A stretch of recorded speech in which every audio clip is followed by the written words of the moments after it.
Family పెంచండి, ఇక్కడ ఉండేది ఫ్యామిలీ పెంచండి, మంచిది. కొద్ది నిమిషాలు ఆధారం ఉంది. నేను అడిగిన ముందు కొన్ని మాటలు విన్నాను. ఏ మాటలు? కోపాన్ని, అలాగే పగ అనే విత్తనం విత్తావా, పగని కోసుకుంటావు. నీ మనసు దేవుని వైపు నిలిపావా, దేవుని మనసు కూడా నీ పైన నిలుస్తుంది. లేదు, ఆ దేవుని మనసు నాకు అవసరం లేదు, దేవుని బిడ్డని పగను పెంచుకుని పోతానంటే మనిషికి ఎదురయ్యే ప్రతిఫలం ఏమిటంటే అది తక్కువలోనే మరణము సంభవిస్తుంది అని కొన్ని మాటలు మనం శ్రద్ధగా విన్నాం. దేవుడు మనకు చక్కగా నడిపించాడు. గొప్ప గొప్ప రాజులు, చక్రవర్తులు, గొప్ప గొప్ప రాజులు, చక్రవర్తులు చెడ్డ మనసు దేవుని వైపు మనసు తొలగించుకుని చెడ్డ మనసు ఉన్న కారణాన్ని బట్టి రెహబాము సైతము 17 సంవత్సరాల రాజ్యాన్ని అతి తక్కువ సమయంలోనే కాలాన్ని ముగించుకున్నాడు. ఈ రోజున దేవుని పైన మన మనసు వెలుగాము, దేవుని రూపం చూడతాడు. దీర్ఘకాలము బ్రతకడానికి దేవుని ద్వారా చూపుతాడు. అయ్యా, దేవుని మందిరంలోకి వచ్చి దేవుని సన్నిధిలో ఉండి మేము పగలు విత్తాలని లేదు, శత్రుత్వం మాకు అవసరం లేదు, ప్రేమను విత్తలో ఆశీర్వాదాలు పట్టుకోసుకుంటాం. సహోదరులు ఐక్యత కలిగి ఉండుట ఎంత మేలు, ఎంత మనోహరం.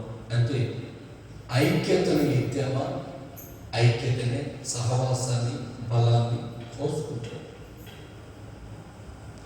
సహోదరులు ఐక్యత కలిగి ఉండుట ఎంత మేలు, ఎంత మనోహరము అంటాడు. కీర్తన 133 కీర్తనలు మొదటి వచనంలో 133 మొదటి వచనంలో సహోదరులు ఐక్యత కలిగి ఉంట ఎంత మేలు, ఎంత మనోహరం. సహోదర ప్రేమ కలిగి మనం నిలిచి ఉండాలా అని లేఖలు అనుసరిస్తూ ఉన్నాయి. ఈ రోజున సహోదర ప్రేమ అంటే సాటి వ్యక్తులను ప్రేమ కలిగిన మాట, దయ కలిగిన మాట, ప్రేమించేటటువంటి గుణం మనలో ఉంటే ఆశీర్వాదం మన సొంతం చేసుకుంటాం. ఆశీర్వాదం మనం చేసుకుంటాం. నేను ఒక మాట చెప్తున్నాను. అన్నదమ్ములందరూ యోసేపుని ఏం చేశారు? మీకు తెలిసిన మాట. ఏం చేశారు? యోసేపు కొట్టి ఏం చేశారు? గొంతులు పడేశారు. ఆ తర్వాత ఒక సహోదరుడు చెప్తే మళ్ళా ఇస్మాయిల్కు అమ్మాడు. ఇప్పుడు అన్న తల్లిదండ్రుల దగ్గర ఉండవలసిన వ్యక్తి అనేక అవసరాలు పడుతూ ఉన్నాడు. జీతాలు కొంటున్నాడు, అన్నం తింటున్నాడు, లేదు ఆకలికి ఏడుస్తున్నాడు. ఇంతగా చేస్తే పగ పెట్టుకుంటారా లేదా అన్నల మీద? ఎవడైనా కానీ కొట్టి గుర్తులు పడేసి చిన్నతనం అని వేరే వారికి అమ్మేసి జీతాన్ని పెట్టి వీరంతా క్షేమంగా తల్లిదండ్రుల దగ్గర బాగున్నారు అంటే నన్ను ఇలా చేస్తారా అని పగ పెట్టుకుంటాడా లేడు? పగ పెట్టుకుంటా లేదు. ఒకవేళ మిమ్మల్ని మీ అన్నదమ్ములు కొట్టి గుంతలు పడేసి లేదంటే ఆహారం పెట్టుకుని చంపి మీకు అనేకమైన జీతాలు పెట్టి అన్నదమ్ములందరూ చోట కూర్చున్నారు అనుకో, అన్నదమ్ములందరూ బాగుంది, నేను మాత్రం వేరుగా చూశారు, నీ కోపం వాళ్ళ మీద పగ పెట్టుకుంటావా లేదా? పగ పెట్టుకుంటా. కానీ యేసు పగ పెట్టుకోలేదు.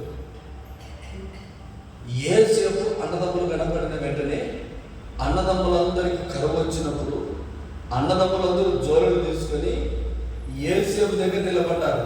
యేసేపు అక్కడ లేడనుకున్నాడు, చనిపోయాడు, ఎక్కడ పోయింటాడు, ఇంకా యేసేపు ఎక్కడ ఉంటాడు, అమ్మేసాము, అన్నం తిన్నాడో లేదో, ఇంకా చనిపోయినాడు అనుకున్నాడు. ఇప్పుడు యేసేపును మర్చిపోయారు వీళ్ళందరూ అన్నదమ్ములు. ఎందుకంటే వాడు ఎప్పుడు చనిపోయింటాడు అనుకున్నాడు. తండ్రికి చెప్పారు వాడు చనిపోయాడు అన్నాడు. అయితే యేసేపు మాత్రము అతనికి హాని చేసిన యేసేపు అన్నలను ప్రేమించాడు. అన్నలను ప్రేమించాడు. వచ్చిన వెంటనే అన్నలను ఏడ్చి కౌగిలించుకొని, అన్నలాగా దేశంలో కరువు వస్తుందని నీకు ముందుగా నన్ను పంపాడు నా తండ్రి యేసయ్య, నన్ను ఇక్కడికి పంపాడు. అందుకే మీరు నన్ను బాధ పెట్టారని నేను పగ పెట్టుకోలేదు, ఇబ్బంది లేదు, తండ్రి బాగున్నాడా, అందరూ బాగున్నారని ప్రేమ చూపాడు. ఆ ప్రేమ కలిగిన మనస్సుని దేవుడు చూచాడు. చప్పట్లు కొడదామా?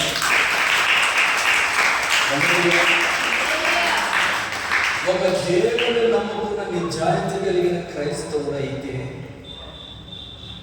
మరొకసారి చెప్తూ ఉన్నాను, నీలో యేసయ్య రక్తం ప్రవహిస్తూ ఉంటే, యేసయ్య నీలో ఖచ్చితంగా నాలో ఉన్నాడు, యేసు రక్తం చేత నేను కడగబడ్డాను, యేసయ్య నా సొంత రక్షకుడిని నేను అంగీకరించాను, నేను యేసు ప్రభు బిడ్డను, ఆయన నాతో కూడా ఉన్నాడు, ఆయనలో నేను జీవించాలని కోరుకున్నాను, ఆయనలో నేను జీవించాలని కోరుకున్నాను, ఆయనతో ఉండాలని కోరుకున్నాను అని నీవు అనుకొని ప్రభువును నమ్ముకొని సమస్తం వదిలేసి దేవునితో ఉన్నావు. మంచిదే. అదే పని చేస్తూ ఉన్నాడు యోసేపు. అందరూ ద్వేషించినా కూడా యోసేపు మనసు ఎలా ఉందంటే అన్నల క్షేమాన్ని కోరుకున్నాడు. అది దేవుని మనసు. పగను విత్తలేదో, వారి మీద పగను విత్తినట్లయితేనా దేవుడు అతను ఆశీర్వదించిన వాడు కాదో. అన్నదమ్ముల మీద కానీ అన్నదమ్ములు కనపడిన వెంటనే రాజ్య సింహాసనంలో ఉన్న రాజు తర్వాత రాజులా ఉన్నాడు. రే మీరందరూ తీసుకొచ్చి అసలు సపట్ల పరదేశం వచ్చి వేగులు చూడడానికి వచ్చారు అని ఒక మాట వెంటనే పగ తీర్చుకునే మనస్సు ఉండి ఒక చిన్న మాట చెప్పి అంత సత్యఫలం. దేవుడు అంటున్నాడు, పగన విత్యాలా, పగన వేసుకుంటా. ఈరోజు నీ అన్నదమ్ములను నాశనం చేసావు. అన్నదమ్ములందరూ కలిసి ఆహారం తినడానికి లేకుండా కొట్టు గుర్తులేసి ఎన్ని రోజులు ఏడ్చాడు యేసేపు. ఆహారానికి అన్నానికి ఎన్ని ఇంట్లో జీతానికి కూడా పనిచేశాడు, అన్నం లేక తెచ్చాడు. ఎవరు చేసిన పనికి? అన్నదమ్ములు చేసిన పనికి. చాలా గమనించండి, అన్నదమ్ములు చేసిన పనికి ఆకలితో ఎన్ని రోజులు ఉన్నాడో ఆ పాపం ఊరికిన పోతుందే. హల్లెలూయా. ఎన్ని రోజులు ఏడ్చాడో, ఎన్ని రోజులు ఉన్నాడో. అందుకే యేసేపు అన్నలకు ఆకలి వచ్చింది, కరువు వచ్చింది. ఏమొచ్చింది? కరువు వచ్చింది. ఎందుకు వచ్చింది కరువు? దేవుడు ఎందుకు అనుమతి ఇచ్చాడు? ఎందుకు ఇచ్చాడయ్యా? ఎందుకు ఇచ్చాడు? ఆశీర్వదించబడిన కుటుంబం కదా, ఆశీర్వదించబడిన కుటుంబం కదా. యాకోబు పిల్లలకి ఆశీర్వదించబడు యాకోబు, వారి పిల్లలు కూడా ఆశీర్వాదంగా ఉండాలి కదా. మరి యేసేపును ఇంతగా కక్ష కట్టి ఆకలి బాధతో చచ్చేటట్లు చేశారు అన్నదమ్ములందరూ. అందుకే నువ్వు ఏది విత్తుతున్నావో అదే కోసుకుంటావు, రెండోది కోసుకోదు. హల్లెలూయా. ఏది విత్తుతున్నావో అదే కోసుకుంటావు. అన్నదమ్ములంతా కలిసి ఒక్కడిని బాధ పెట్టేసరికి ఆకలితో ఏడ్చాడండి.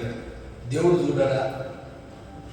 ఎన్నిసార్లు ఆకలిగినప్పుడు, దేవా ఆకలి అవుతుంది తండ్రి, ఆకలి అవుతుంది తండ్రి అని ఏడ్చినప్పుడు ఆ ఆకలి బాధ వాళ్ళ ఉస్సురు అంటారు దీన్ని అనుకున్నాం మన మాటలో చెప్పాలంటే. ఆ ఆకలి బాధ, వీళ్ళేమో సరళత తింటా ఉన్నారు, కడుపు నిండా తింటామన్నారు. కానీ ఒక్కడు ఏడిచ్చాడు యోసేపు. ఆ ఆకలి బాధ ఏం చేసిందంటే అన్నదమ్ములకు కరువు వచ్చినట్టు చేసింది. హల్లెలూయా. ఏది విద్యారు? వాడి ఆకలి చేత చచ్చేటట్టు తిట్టారు, వాడి ఆకలి చేత చచ్చేటట్టు చేశారు. ఆ పాపం ఊరికే ఉండలేదండి. ఆ ఆకలి బాధల చేత ఎలాగైతే ఏడ్చాడో ఆ బాధ విత్యారు. ఆకలి కలిగేటట్లు, కరువు వచ్చినట్లు, చచ్చేటట్లు విత్యారు. ఇది కూడా అదే కరువు, అదే ఆకలి బాధ వస్తే ధాన్యం లేక జోలులు పెట్టుకొని అడుక్కు తినేటట్లు చేశారు దేవుడు. హల్లెలూయా. ఏది విత్యారు? విత్తినప్పుడు బాగానే ఉన్నారు. అప్పుడు అనుకున్నారు నాకేం కాదులే, ధనధాన్యాలు ఉన్నాయి, మేకలు ఉన్నాయి, మందలు ఉన్నాయి, అన్నీ ఉన్నాయి, నాకేం కరువు వస్తుంది అన్నాడు. బాగున్నప్పుడు ఎవరైనా అనుకుంటాము. కానీ జీవితం ముందర తలకిందులు అవుతుందో, బాగుంటుందో, నాశనం అవుతుందో ఎవరికి తెలియదండి. అప్పుడు చేసుకోండి. బాగున్నప్పుడు అన్ని బాగున్నప్పుడు ఏమైనా మాట్లాడగలం, ఏమైనా చేయగలం. అయితే ముందున్న కాలంలో మనకి ఏం జరుగుతుందో అస్సలు తెలీదు. ఒక కుటుంబాన్ని మనం ఏడిపించామంటే మనం ఏడవక తప్పదు. ఒకడి కడుపు ఒకడి నోటి మీద కొట్టాము అంటే మన నోటి మీద ఖచ్చితంగా దేవుడు కొడతాడు. యథార్థంగా చెప్తున్నాను. ఒకరి కడుపు మీద కొట్టాము, దేవుడు మన కడుపు మీద కొడతాడు. ఒకరిని కన్నీళ్ళు పెట్టించాము, మనం కన్నీళ్ళు పెట్టుకుంటాం. ఒకరి మీద పగ పెట్టుకున్నాను, మన మీద పగ పెట్టుకుంటున్నారు. ఒకరిని కరువులేకి దించాము, వాడి ఆశీర్వాదాలు నాశనమైనట్టు నాశనం చేశాము, మనం నాశనం అయిపోతాం. అందుకే దేవుడు అంటున్నాడు, మోసపోకండి, దేవుడు వెక్కిరించబడడు, దేవుడు చూస్తూ ఉంటాడు, దేవుడు చూస్తూ ఉంటాడు. హల్లెలూయా. జీవన కుమారమ్మ తల్లి హల్లెలూయా, హల్లెలూయాను, హల్లెలూయా, ఎవరు తెచ్చి హల్లెలూయాను, గట్టిగా హల్లెలూయాను, హల్లెలూయా. నేనేమంటున్నానంటే యథార్థంగా జీవితంలో ఒక కుటుంబాన్ని మనము నాశనం చేస్తే మన కుటుంబం ఖచ్చితంగా నాశనం అవుతుంది. పరిశుద్ధాత్మ దేవుడు చెబుతున్న మాట, అన్నలకు బలం ఎక్కువ, ఒక్కనే అందరూ కలిసి వేశారు. మొత్తం అందరూ కరువులో పడ్డారు. ఎంతమంది సహకారం, అందరూ తల్లిదండ్రులతో సహా మొత్తం కుటుంబం కరువులో పడింది. ఈరోజు మన జీవితంలో కరువు రాకూడదా? అందుకే ప్రభు అంటున్నాడు, ఏది విత్తుతున్నామో అదే పంట కోసుకుంటావు, రెండోది తెలుసుకోవు. హల్లెలూయా. ఏది విత్తుతున్నావో అదే పంట కోసుకుంటావు, వేరే పంట కోసుకోలేవు. అందుకే యేసయ్య అంటున్న మాట ఏమిటంటే, అన్నలందరూ వాడిని కరువు వచ్చినట్లు దూషించారు, ద్వేషించారు, నాశనం చేశారు. అందుకే ఈ కుటుంబం నాశనం అయిపోయి యోసేపు వద్ద జోలు పట్టుకుంటే యోసేపు అంటున్నాడు, నేను నీకు పగ తీర్చుకోను, మీరు నన్ను పగ తీర్చుకొని నన్ను, నా కుటుంబాన్ని, నా జీవితాన్ని గోతిలో పడేశారు.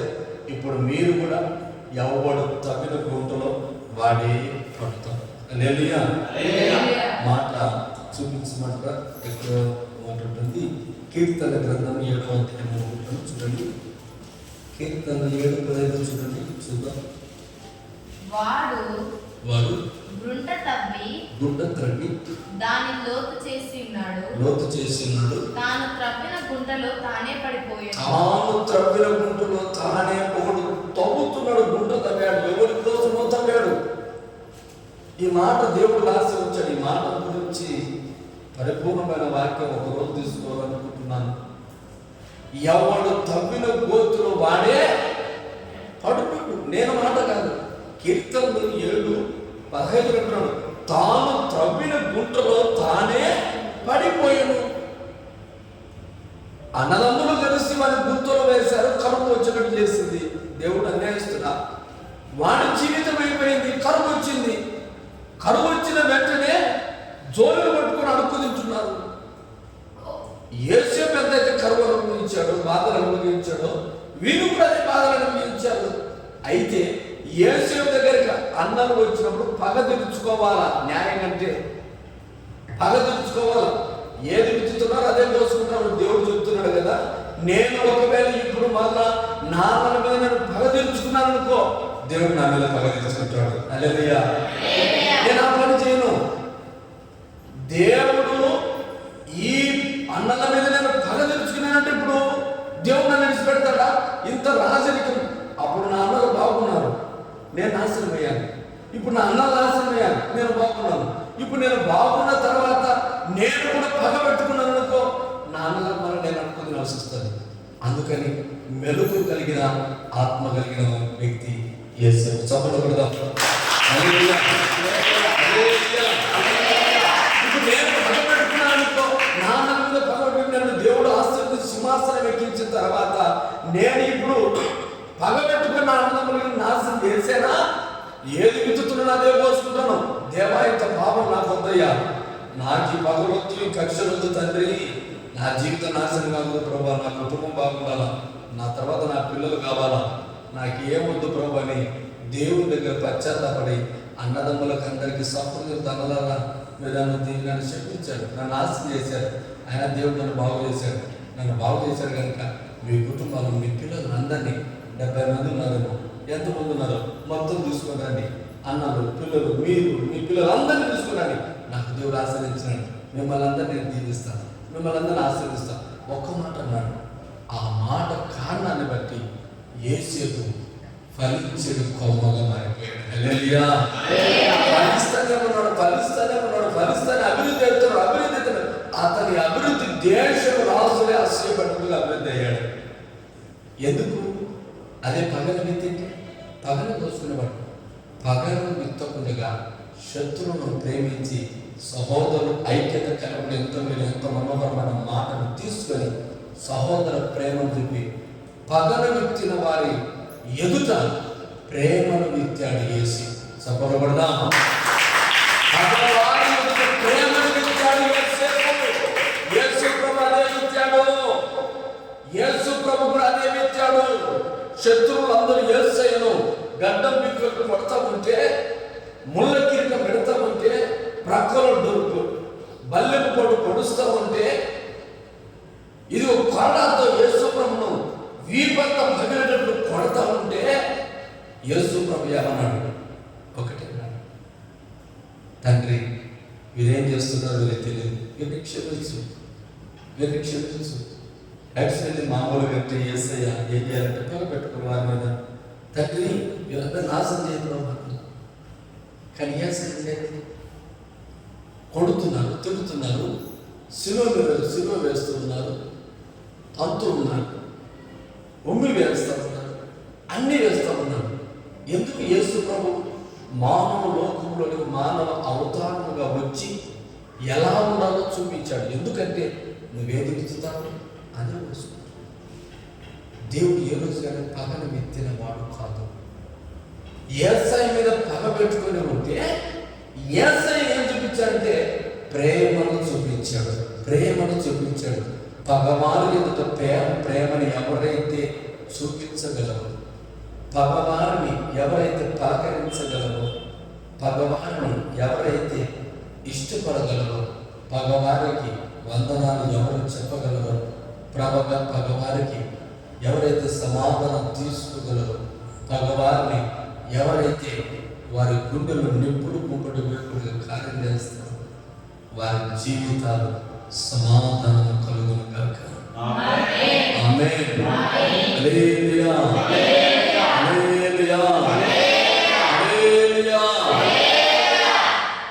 మరొక మాట చెప్తా. దేవుని నామమున ఎవరైతే దేవుని నామమున శత్రువులు నీతో మాటలు నేను నీతో మాట్లాడినట్టు,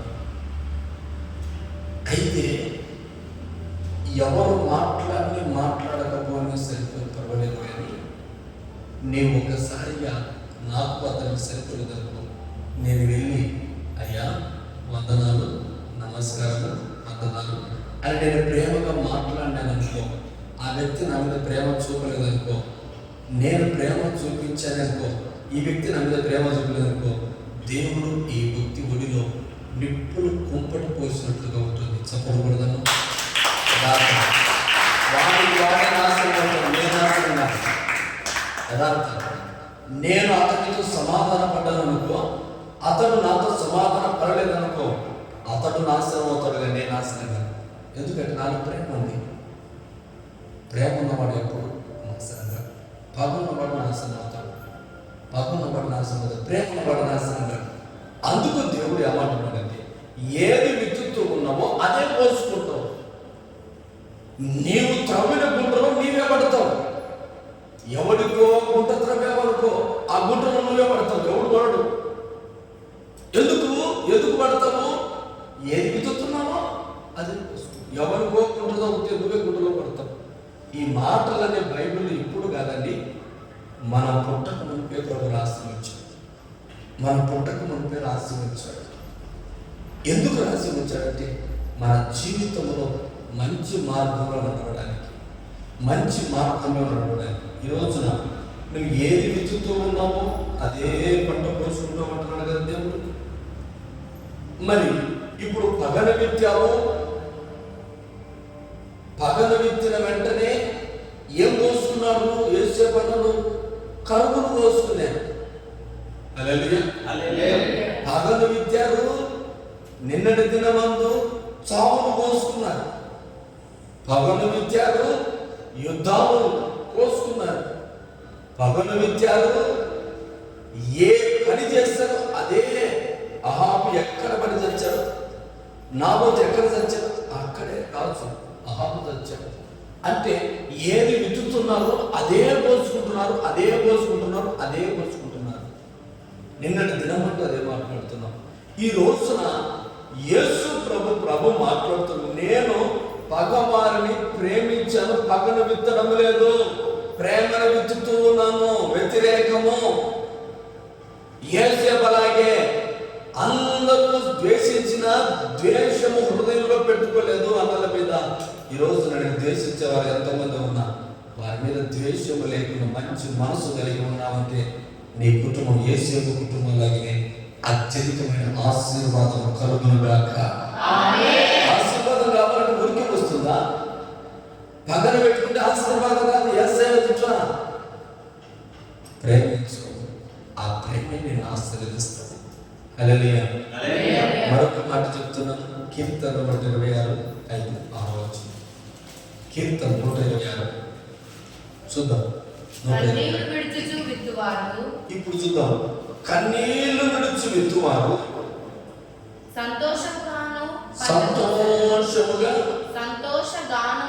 సంతోషగానముతో పంట కోసెదరు. పిడికెడు విత్తనములు చేత పట్టుకొని ఏడ్చుకుంటా విత్తేవాడు సంతోషగానము చేయుచు పనులు మోసుకొనవచ్చు. పనులు మోసుకొస్తారు. ఇప్పుడు దేవుడి సన్నిధిలోకి వచ్చావు కదా, ఇంతవరకు యేసయ్య ఏమన్నాడు? పగను విత్తొద్దు అన్నాడు.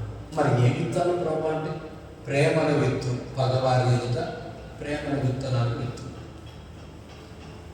ఈ ఉపవాస ప్రార్థన దినమందు ఒక కుటుంబం ఆశీర్వదించబడాలి అంటే మొదటిగా దేవుడి మనస్సుని, దేవుడిగా నీ మనస్సుని, దేవుడే నీ మీద మనస్సుని, దేవుడే యుద్ధం చేస్తా ఉన్నాడు. మంచిది. అంటే దేవుడు గొప్ప కార్యాలు చేస్తా ఉన్నాడు. మంచిది. పగవారిని ప్రేమించే మనసు మనలో ఉంటే యేసేపు కుటుంబంలాగా ఖచ్చితంగా మన కుటుంబాలు ఆశీర్వదించబడతాయి. అలాగే దేవుడు అంటున్నాడు, కన్నీళ్లతో విత్తువాడు సంతోషంగా పంట వస్తాడు. పిడికిడి కన్నీళ్లతో ప్రభా ఈ పిడికిడు ఉన్నాయి, వీటిని భూములు వేస్తాను. నేను వృద్ధి చేసింది నాకైతే ఈ పిడికిడి ఉంది, ఈ పిడికిడి ఉంది, ఈ పిడికిడి నేను వెతుకుతున్నాను, ఈ పిడికిడి నేను వెతుకుతున్నాను. పిడికిడి వెతుకుతే ఎన్ని రావాలి? కొన్ని రావాలి. పనులు మోసుకొని వస్తాను. చెప్పకూడదా? పనులు మోసుకొని వస్తాడు. ఎలా మోసుకొని పిడికెడు విచ్చితే పనులు మోసుకొని వస్తాడు. అంటే కన్నీళ్లతో విత్తాడు. ఎక్కడ విత్తాడు? దేవుని మందిరంలో ఒక వ్యక్తి కన్నీటి ప్రార్థన చేసినప్పుడు ఆ ప్రార్థన పనులు మోసుకొని వచ్చేటట్లుగా ఆశీర్వాదం నేను ఇచ్చుకోవాలి. అంటే దేవుని మందిరంలో ఎలా విత్తాలి? ప్రార్థన ఎలా మొరపెట్టాలి? కన్నీటి ప్రార్థన, కన్నీటి ప్రార్థన, కన్నీటి ప్రార్థన. కన్నీటితో విత్తువాడు సంతోషమైన పంట కోసుకుంటాడు. దేవుడి సన్నిధిలో కన్నీళ్ళు వినిస్తున్నామా? ప్రభుత్వం కన్నీటితో విత్తుతూ ఉన్నామా? కన్నీళ్లతో బాధపడుతున్నామా? ప్రభుత్వం కీర్తన 138:3 38:3 నేను మొరపెట్టిన దినమున నీవు నాకు ఉత్తరం ఇచ్చితివి. నా ప్రాణములో త్రాణ పుట్టించి నన్ను ధైర్యపరిచితివి. ప్రభా, నేను ఏ రోజైతే మొరపెడుతున్నానో ఆ రోజు నాకు ఉత్తరం ఇస్తాను. హల్లెలూయా. ప్రార్థన మొరపెట్టు, దేవుని సన్నిధిలో మొరపెట్టు, కన్నీళ్లతో మొరపెట్టు, కన్నీళ్లతో ప్రార్థన చేయి. ఏ రోజు ప్రార్థన కన్నీటి ప్రార్థన చేస్తున్నాడు అదే రోజు ప్రభు నీతో మాట్లాడతాడు. అయ్యా, కన్నీళ్లతో వెళ్తున్నాను అయ్యా, నా శక్తి కొంచెమేనయ్యా, నా పనులు కొంచెమేనయ్యా, నాకు శక్తి ఇతరులు తీసుకోవడానికి ఈ పిడికిడే ఉన్నాయి. కన్నీళ్లతో ప్రభు సన్నిధిలోకి వచ్చి, అయ్యా నా దేవ, నా తండ్రి, ఈ పిడికిడిని పట్టెడు పిండి ఉంది, బొట్టిలో కొంచెం నూనె ఉంది. దైవజనుడు అంటున్నాడు, ఇదిగో దైవజనుడు వచ్చిన వెంటనే సాధుమతి విధవరాలు అంటామన్నమాట. పిడికిడి పట్టెడు పిండి ఉంది, అయ్యా ఇది తిని చావాలని కోరుకుంటున్నాను. ప్రభు అంటున్నాడు, దైవజనుడు అంటున్నాడు, ఏది అమ్మా ఆ పిడికెడు పిండితో రొట్టె తీసుకుని నా దగ్గరికి రా. ఎంత కన్నీళ్ళు ఉంటారండి ఆ కుటుంబంలో. ఒకటే అపం ఉంది, ఇక తన దగ్గర ఏమీ లేదు. కరువు దినాలు 3 సంవత్సరాలు కరువు వచ్చింది. కరువు దినాల్లో ఒక పిండి శక్తి పని చేసుకోవడానికి శక్తి లేదు. విధవరాలు, భర్త లేడు, ఒక చిన్న బిడ్డ. ఆ బిడ్డ వారిద్దరికి ఒకటే అపం చేసుకోవడానికి పట్టెడు పిండి, పిడికిడి పట్టెడు పిండి అప్పం చేసుకుంటున్న సమయం, అయ్యమ్మ ఆ అప్పం నాకి అన్నాడు. ఎంత కన్నీళ్ళు కలుస్తున్నది. ఈ రోజున మీ ఇంట్లో నువ్వు నీ బిడ్డ ఒక్క పూట అన్నమే ఉంది, కొంచెమే అన్నం ఉంది, అది మీ బిడ్డకు పెట్టుకుని చావాలని కోరుకుంటున్నావు. ఆ సమయంలో దైవజనుడు వచ్చాడు, అమ్మ ఆ అన్నం నాకు బిడ్డను పెట్టగలరా? మనసు రాగలరా? ఒకవేళ పెట్టండి అంటే ఎంత బాధ ఉంటుంది, ఎంత కన్నీళ్ళు ఉంటుంది. అంత కన్నీళ్ళలో మనస్ఫూర్తిగా దైవజనుడికి ఆ పిండి రొట్టె, ఆ రొట్టె ఇచ్చింది. తక్కువ కాలేదండి, 3 సంవత్సరాలు ఆ కుటుంబం దగ్గర చెప్పండి. 3 సంవత్సరాలు ఏ 3 సంవత్సరాలు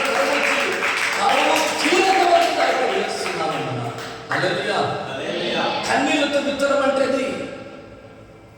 అంటే దేవుని సన్నిధిలో కన్నీళ్ళతో విత్తుతున్నామా ప్రార్థన? ఏ సమయం కన్నీటి ప్రార్థన.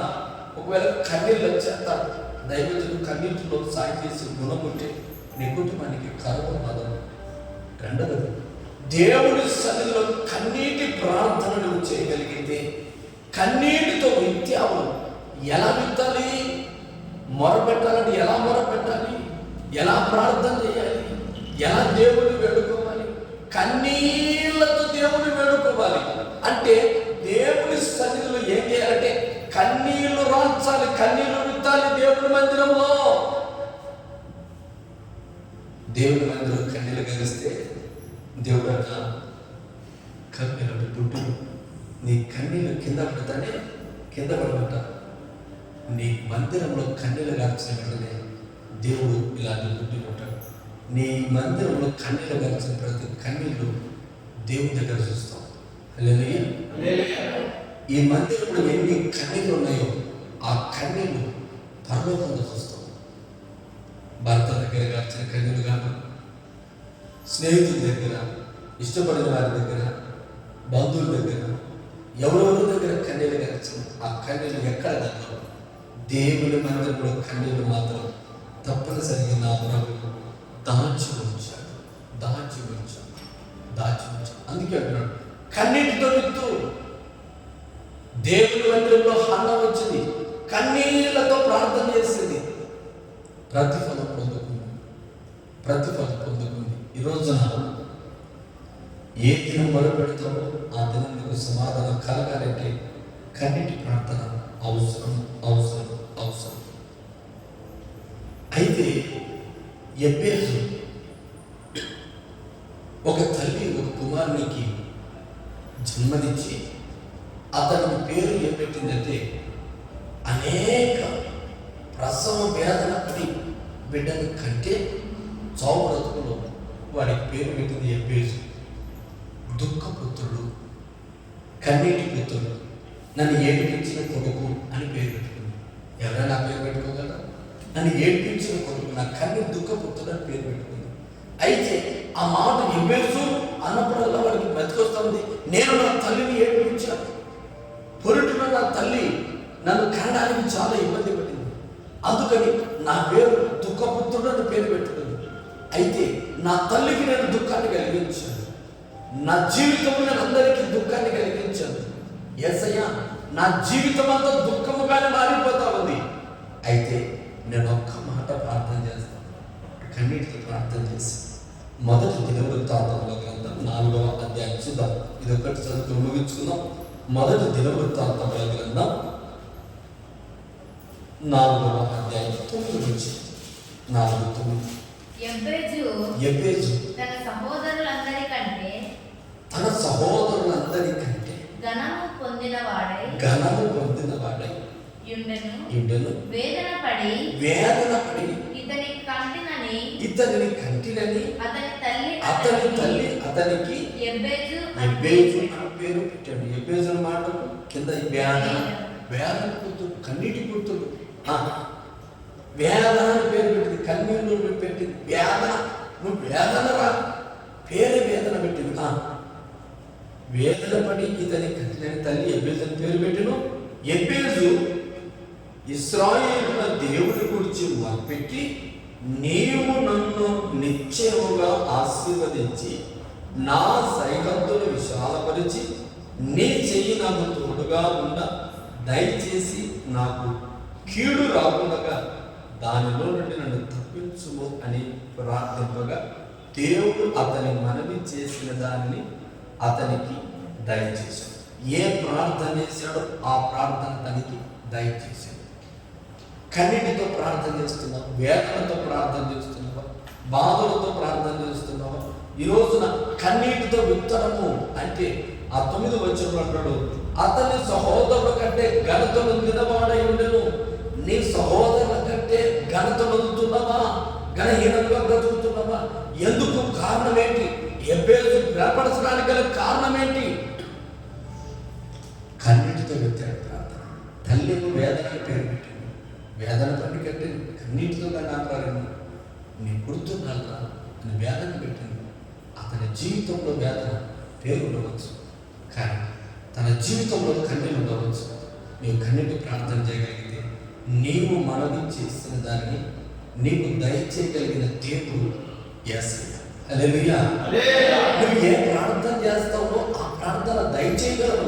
అంటే ఏది విత్తుతూ ఉన్నావు అదే తీసుకుంటావు. ఆ మాట కన్నీళ్లతో విత్తుతున్నావా? నీ సహోదరుల కంటే నువ్వు ఆశీర్వదించబడతావు. కన్నీళ్లతో విత్తుతున్నావా? ప్రేమతో విత్తుతున్నావా? ప్రార్థనతో విత్తుతున్నావా? మొరపెడుతున్నావా? కన్నీళ్ళు చేస్తూ ఉన్నావా? లేదా నా జీవితం పగ తప్ప ఏమి కన్నీటికి స్థానం లేదు, ప్రార్థనకు స్థానం లేదు, వ్యాధులకు స్థానం లేదు, ఏది స్థానం లేదు. ఏది విత్తుతున్నావో అదే కోసుకుంటావు. ఈరోజు నా కుటుంబం ఆశ్రయించబడలేదు, నా కుటుంబం దీవించబడలేదు, నా కుటుంబం కన్నీళ్ళలో ఉంది, నా కుటుంబం శాపగ్రస్తుగా బ్రతుకుతూ ఉన్నాను. కారణం ఏంటి? ఇన్ని వాక్యాలు విని, ఇంత ఆధ్యాత్మికమైన వాక్యాలు విని కూడా మన జీవితం మార్పు చెందకుండా వెళ్ళాలి. హల్లెలూయా, హల్లెలూయా. ఇంత జీవితం మార్పు చెందకుండా రావడం, కూర్చోడు, చల్లగా నిద్రపోవడం, వాక్యం వినకపోగలం. ఈ జీవితం ఎందుకు?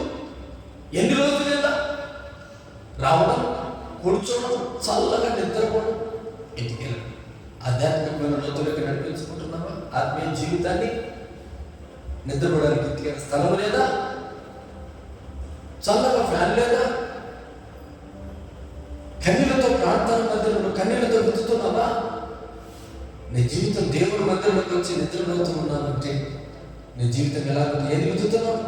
నిద్రను వెతుకుతున్నావు. నీ జీవితం ఎలా ఉంటుంది? నిద్ర ఉంటుంది. హల్లెలూయా, హల్లెలూయా. జీవితంలో దేవుడి మధ్యలోకి వచ్చి సోమర్థనం ఉందనుకో, సోమర్థనాన్ని వెతుకుతున్నావు. దేవుడి మీద నిర్లక్ష్యంగా ఉన్నావు. అసలు దేవుడిని పట్టించుకోలేదు. దేవుడిని పట్టించుకుంటాడా? దేవుడి మందిరంలోకి వచ్చి అలా ఇలా తిరుగుతాం. దేవుడి మందిరంలోకి వస్తాం. దేవుడి మందిరంలోకి వచ్చి ఓ హలో అంటాం, అలా బయట అలా వస్తాం. అందరి గురించి మాట్లాడుతున్నాను. దేవుడి మందిరంలో 10 నిమిషాలు కూర్చోవాలి, ఆశీర్వాదం కావాలనుకుంటాం. అయితే దేవుడి మందిరంలో ఏదో సన్నిధిగా ఉంటాం. దేవుడు ఆశీర్వదిస్తాడా? నీ క్రమాన్ని చూసి దేవుడు ఆశీర్వదిస్తాడు. నీ దైవికమైన భయాన్ని చూసి ఆశీర్వదిస్తాడు. నీ మెలకువను బట్టి ఆశీర్వదిస్తాడు. నీ ప్రార్థన బట్టి ఆశీర్వదిస్తాడు. నీ భక్తిని బట్టి ఆశీర్వదిస్తాడు. అయితే ఇవన్నీ ప్రక్కన పెట్టి ఈ రోజున దేవుని మందిరం అంటే నిర్లక్ష్యం కలిగి నిద్రపోతూ వాక్యం లేకుండా, ఆశీర్వాదం అనే ప్రార్థన లేకుండా, కన్నీటి ప్రార్థన లేకుండా, ఏది లేకుండా వస్తున్నాం, పోతున్నాం. ఆశీర్వాదం రాలేదు. దేవుని దీవించింది. ఎలా దీవిస్తాడో ఏది ఇస్తుంది? దేవుడి మందిరం కన్నీటి ప్రార్థనకి దేవా. ఆ రోజు ఎంపేజు ప్రార్థన చేశాడు, కన్నీటితో ప్రార్థన చేశాడు, వేదన పడి ప్రార్థన చేశాడు. ఈ రోజున ఎంతో మంది భక్తులు వేదన పడి, అన్న దేవుడి సన్నిధిలో వేదన పడి కన్నీటితో ప్రార్థన చేసింది. పొందుకోలేదు. మనవి చేసినది దేవుడు దయచేయలేదా? ఎబేసుకు మనవి చేసినది దయచేయలేదా? మరి ఈ రోజు మన మనవులు ఎందుకు దయచేయడం లేదు? మన ప్రార్థన ఎందుకు వినడం లేదంటే మనం విత్తుతున్న విత్తనాలు మంచివి కాదు. మనం విత్తుతున్న విత్తనాలు మంచివి కాదు. శ్రేష్టమైన విత్తనాలు విత్తనం లేదు. శ్రేష్టమైన ప్రార్థన లేదు. శ్రేష్టమైన సహవాసం లేదు. శ్రేష్టమైన ప్రేమ లేదు. శ్రేష్టమైన ఇదిగో క్షమించే గుణం లేదు. ఈ రోజున మన విత్తనాలు ఆశీర్వదించబడాలి. విత్తుతూ ఉన్నాం, పంట కోసుకోలేకున్నాం. విత్తుతూ ఉన్నాం, ఆశీర్వాదంతో లేకున్నాం. ఈ రోజున దేవుడు నమ్ముకున్న పిల్లలారా, కరువుకు కారణమైన అన్నదమ్ములు కరువులో పడ్డారు. చెడ్డలు పెట్టుకున్నప్పుడు నాశనం అయ్యారు. దేవుడు అంటున్నాడు, ప్రేమ నిమిత్తం, కన్నీటితో ప్రార్థన నిమిత్తం దేవుడి మందిరంలో పగలు నిమించు, కోపం నిమించు. ఇవన్నీ ప్రక్కన పెట్టి ఏది విచ్చుతున్నావు దేవుడు చూస్తాం. ఈ రోజున దేవుడు నమ్ముకున్న దేవుడు ప్రేమిడుగారా, కన్నీటి ప్రార్థన ఏం చేస్తానంటే నీ సహోదరు అన్నదమ్ముల కంటే నేను అత్యధికమైన ఆశీర్వాదంలోకి నడిపిస్తుంది. చెప్పకూడదా?